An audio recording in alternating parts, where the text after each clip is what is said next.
I sometimes think back on the night I met Jeremy, and I wonder, had we not made eye contact, would my life still end the same? Was it my destiny from the beginning to suffer such a tragic end? Or is my tragic end a result of poor choices rather than fate?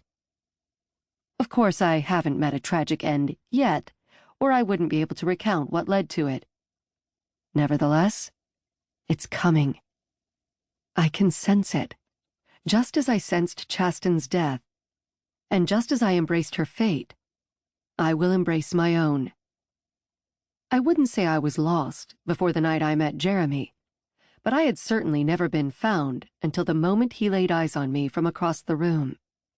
I'd had boyfriends before, one-night stands even, but I'd never come close to imagining life with someone else until that moment.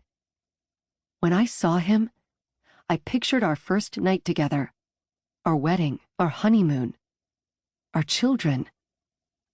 Until that moment, the idea of love had always felt very manufactured to me, a hallmark ploy, a marketing scheme for greeting card companies. I had no interest in love. My only goal that night was to get drunk on free booze and find a rich investor to fuck. I was already halfway there, having downed 3 Moscow mules. And judging by the look of Jeremy Crawford, I was going to leave that party an overachiever. He looked rich, and it was a charity event after all. Poor people don't show up to charity events unless they're serving the rich, present company not included. He was talking with a few other men, but every time he'd glance in my direction, I felt like we were the only 2 people in the room. Every now and then, he would smile at me. Of course he did. I had on my red dress that night, the one I stole from Macy's. Don't judge me.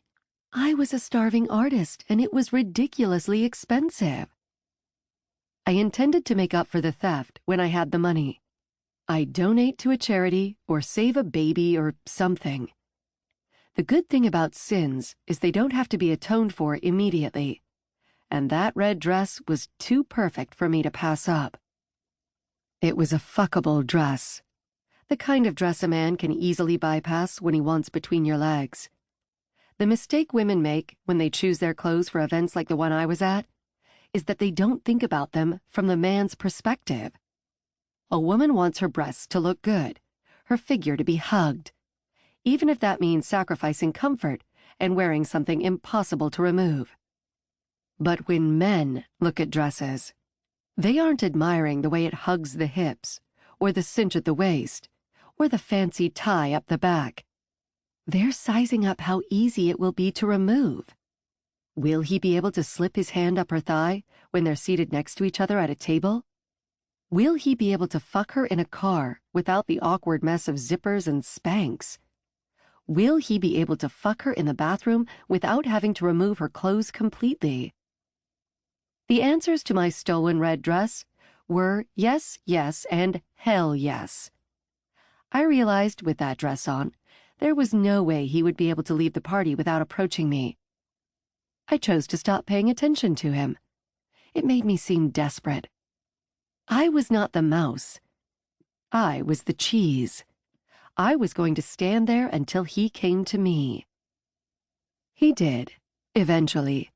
I was standing at the bar, my back to him, when he put his hand on my shoulder and leaned forward, motioning for the bartender.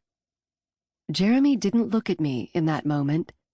He simply kept his hand on my shoulder, as if he were laying claim to me. When the bartender approached, I watched in fascination. Jeremy nudged his head toward me and said, "Make sure you only serve her water for the rest of the evening." I hadn't been expecting that. I turned, leaning an arm on the bar, and faced him. He dropped his hand from my shoulder, but not before his fingers grazed all the way down to my elbow. A flicker of electricity flashed through me, mixed with a surge of anger